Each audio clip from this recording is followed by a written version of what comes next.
Ever wonder what sets the winners apart from the losers? And what does it really mean to be a winner? My name is Federico, and I'm a young, successful entrepreneur passionate about sports, business, mindset, and real estate. If you are just like me and you want to crack the code to victory, then Winning Ways podcast is made for you.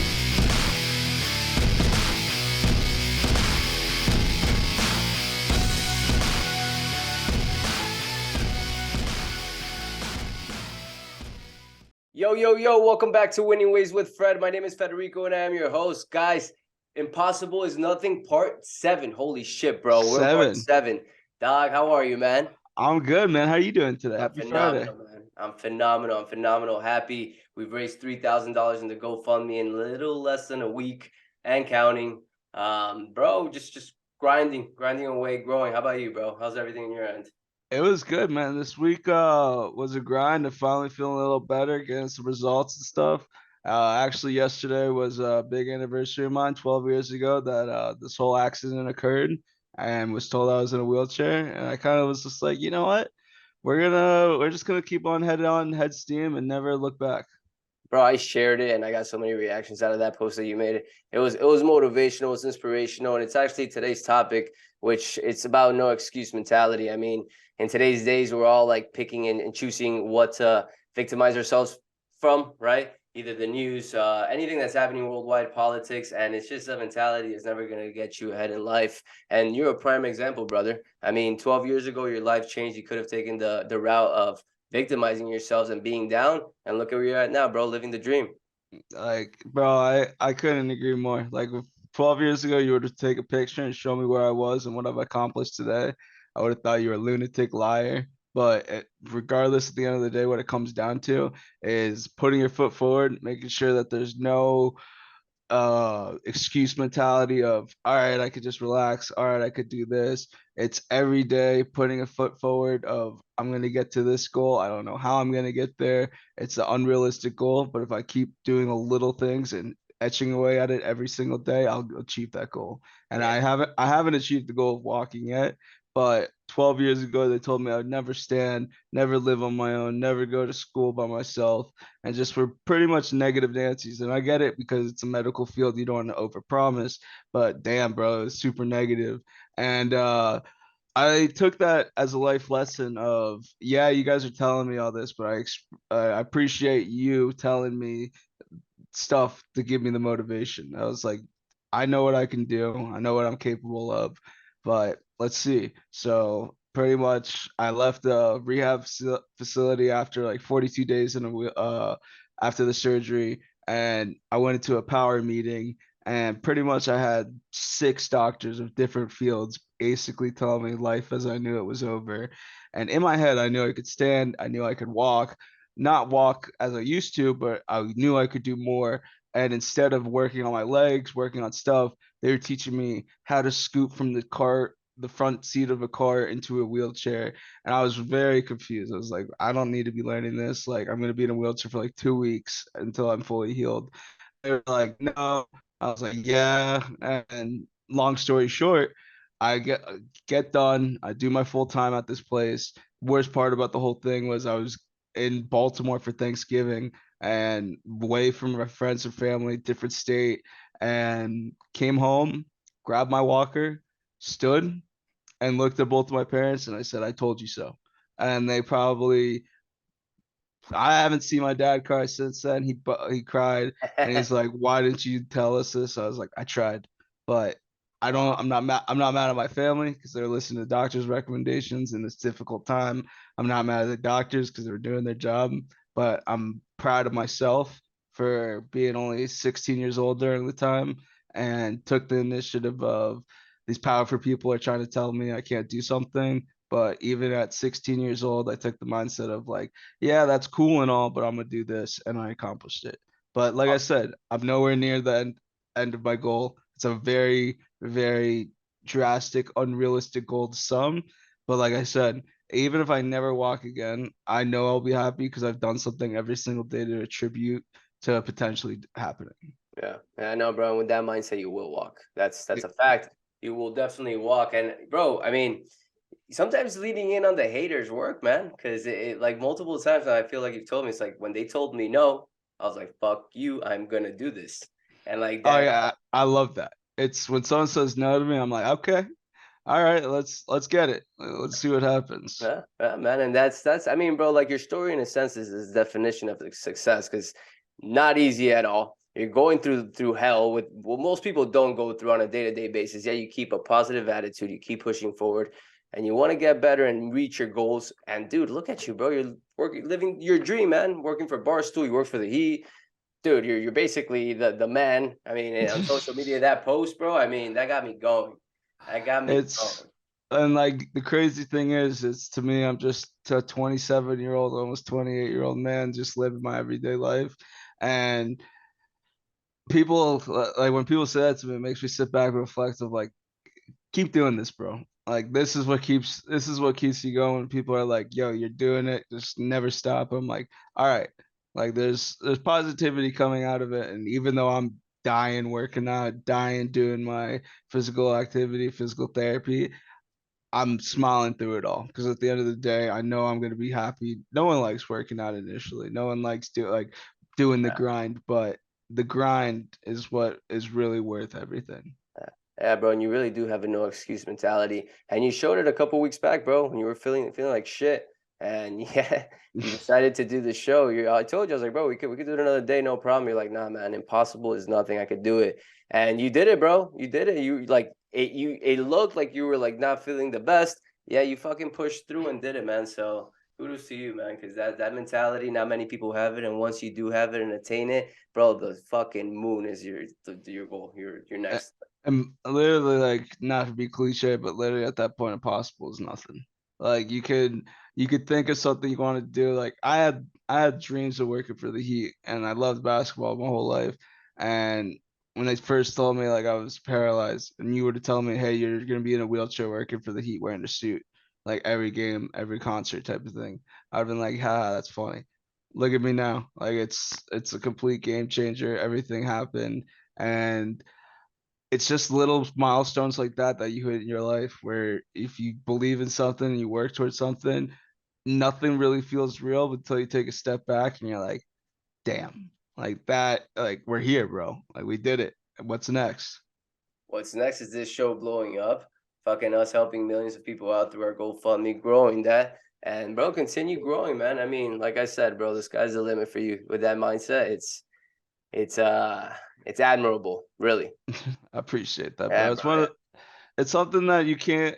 I had two choices when I was in this situation. I could be everyone has that opportunity that if you're dealt a bad hand, you could be self pity of, hey, feel bad for me, all this, and everyone that I've talked to is like, you could have easily taken that road. People would have felt bad for you, but that's not who I am. I don't want to be someone that I'm not. I'm not someone who wants sympathy. I'm not someone who's looking for attention because of my situation. I just want to be myself. I want to be who I am. I want to maximize my life. We only have so much time on this earth and make an impact of what I can do on this earth. Yeah, man. Yeah, man. And that goes to you, whoever's listening to this. What's your excuse? Why are you making so many excuses? So many of us, and 90% of my friends make excuses every day. And it's like, oh, I can't wake up early. I'm working too much. I can't do this. I can't do that. Why? Why? Because you put that in your head that you can't do it, and you create the scenarios, and then you don't take action towards your goal or towards what you really want to do, and then that's where you are. That's why you are where you are. And it's I think it's a disease going around right now that needs to be improved for all of us, really, man. Because if majority of us have this victim mindset, we're gonna go to shit really quick. We all need to work on ourselves. All need to have this mindset that we need to improve every single day, work towards our goals. And listen, man, there's gonna be bumps on the road for everybody. There's gonna be setbacks for everybody. I mean, bro, how many setbacks have you had? This week, Like, you probably, I mean, it's like like everybody has setbacks, but it's like you listen to his story and it's like, oh, you look at a whole bunch of different stories and you're like, why are you putting this in your head, man? Like it's all in your mindset. Everything is in your mindset, right? And I mean, you're a prime example, bro. Like you had a setback this week. How many surgeries have you had?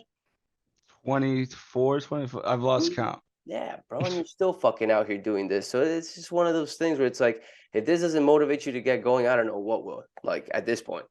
It's something that you just have to take with a grain of salt of that this life isn't granted. People are in a way worse circumstances than you are. Um, Life sucks. Life is not a roller coaster of just joy. You have roller coasters of ups, you have roller coasters of downs, but at the end of the day, it's an ongoing thing, and you're the director of your own ride. Like, you have the power. Your brain is super powerful. That if you're pissed, if you're upset, yeah, you can have rough days, but don't turn rough days into rough weeks. Don't turn rough weeks into rough months. Don't turn rough months into rough years, because that shit will compile and just have a snowball effect. And then you'll look back one year and be like, what am I doing with my life? If you want to do something, go out and do it, because there's nothing in this world you can't obtain. It might take a very long time. It might make you feel like, wow, I'm putting all my effort into something, nothing's happening. There's people who are 35, I think was J.K. Rowling or something like that, Yeah. where Yeah. she was an author and everything, and it didn't take her until like a book, like to the Harry Potter's first book, and now look at her. She was old, and now she's living life. One of the most prolific writers of our generation, of just writing something that was in her head. And she probably got scrutinized of like, hey, you failed, you failed, you failed, don't keep doing this, like do something else. But she had her ambitions, she had her dreams, she just pushed herself, and look at her now. And there's so many other prime examples out there, people that are in their older times of life and they could still accomplish anything. Yeah. People get the stigma of just graduated college, I need to make six figures, I need to do this, but then fall into the routine of, I hate my job, I hate this 9 to 5, but they're just looking for the instant gratification of, hey, I'm working, I'm successful. But people need to really realize is, hey, what am I passionate about? Well, because when you work and do something you love, you're working for free. Not essentially because you're getting paid, but your time isn't feeling like you're being pulled in one way that you don't want it to be. Yeah, man. Yeah, no, I totally agree. And that's the power of belief too, right? If you believe in something so much and so hard, you're gonna do whatever it takes to get there. And I think it goes to what's going on now in society too. It's like I feel like right now, these last 3, 4 years, everybody and their mothers was making money easily, right? And where you're talking about instant gratification. Dude, NFTs were blowing up. Anything you bought was just increasing in value. And it's like, holy shit, I'm rich. Everybody was living that life. And we all got to take a step back from that a bit, because truth of the matter is that's probably not going to happen again for the next 5 to 6 to 7 years minimum. Like, we're probably heading to tougher times, and that's where money tightens up for everybody. The economy shrinks a little bit, but it's what you make of the situation. You could see it as a holy shit, we're fucked, or see it as an opportunity to get better and invest correctly and take this time to know that, hey man, listen, if I persevere through these times that are tough, imagine the good times. Prime example, like yourself too, bro. I think it's a great story, and I think this no excuse mentality. I'm gonna tag on to this. Is there's no excuse for you not to be sharing our GoFundMe link or be donating at the very least. And if you don't want to do either, just donate some time the day of. We're growing it. We have probably like 5 to 6 heads that are gonna help out, but the more the merrier. Really trying to make an impact. As you know, things are not getting any easier, and if we can collaborate and help each other, we could probably make a bigger impact. And basically, just to pick off what you said, this GoFundMe is not for us. We're not looking to help anybody else. We're literally going around the streets of Miami and making these people's days that is supposed to happen during the holiday time. These people are struggling. They don't have a lot of stuff around them and stuff like that. And what we're gonna do is take the donations that we get and try to just bring some joy during this holiday season to those that need it. And whether it's helping a kid bring a smile to a face, bringing some essential supplies to people, you can't ask for more. And this GoFundMe to me is everything, because the holiday season's all about giving back. And we're so fortunate enough to have a platform where we can reach to people like you guys, that all we ask is either share or just please donate your time. Yeah, yeah, totally, bro. On top of that, it's not for us at all. I mean, we're donating time and money, and at the same time, that when the time comes that week that we have to prep everything, that's going to be hectic, man. That's gonna be like running a business, like budgeting, buying, doing all this stuff. So honestly, we know that not everybody has the money to donate, but at least share the link with people that you know would donate. $5 makes a big difference. Like, on average, what we're looking at is each starter pack is going to go for like 7 to 10 to 12 bucks. the more money we get, the more we can add into that starter packs and the more we can help these people. Like, put yourself in those shoes. If you were born here, or you were born and you didn't have a father and mother and you're homeless and you have no idea what to do. Put yourself in those shoes. And then with that in mind, please share it. That's all we ask for. Let's grow this. Let's create a big impact. All we ask is literally share it. Share it to your mom, your siblings, your family members, and it's a ripple effect. And if you could just say when you ask them to share it, just be like, "Hey, can you please share it?" And you send it to one person, they send it to another person, they send it, goes down a rabbit hole of you don't know who will get the email or the link. And like we said, the more that we can achieve is the more people we can help. Yep. Yeah. And there's no excuse. The no excuse mentality. Impossible is nothing. Let's grow this. We will grow this. This is only phase one. Next year, it's going to get much better. But with that said, bro, I'm pretty good on my end. Do you have anything else to add on? Just if you're feeling down, you're in the dumps, and you just don't feel like your normal self, look in the mirror and try to reevaluate what you could like, what brings you joy, what makes you feel good inside, how you can be an impact to society, how you can make your life better. Because everyone has rough times. There's not anyone that could say that throughout their life they've never had a rough moment. But it's the defining moments that what you do with those rough moments. Do you sit there and try to feel pity, or do you sit there, analyze the situation, and realize, okay, I could do X, Y, and Z and my life will be better, or I could do this and impact this. So at the end of the day, guys, the last thing I want to say is make an impact. Make an impact, and you could always look at what's wrong, but what's right is always there too. Look at the gain, not the gap. Count your blessings. Don't look at what's down. If you're in the dumps, like he's saying, it's a good time to sit down with a piece of paper and write everything you're happy for, you're grateful for, and that will change your mindset right away. When you're in that moment of being down, one way to combat that right away is being grateful. Grateful for what you have. I know you're going through shit. We all are, but just be grateful, and it'll start changing that mindset. And if you do this and practice daily, it'll create a lasting change for you. With that said, bro, great episode. We'll be back next week. 10 Everybody, out of have a 10. good one. Ever wonder what sets the winners apart from the losers? And what does it really mean to be a winner? My name is Federico, and I'm a young, successful entrepreneur passionate about sports, business, mindset, and real estate. If you are just like me and you want to crack the code to victory, then Winning Ways Podcast is made for you.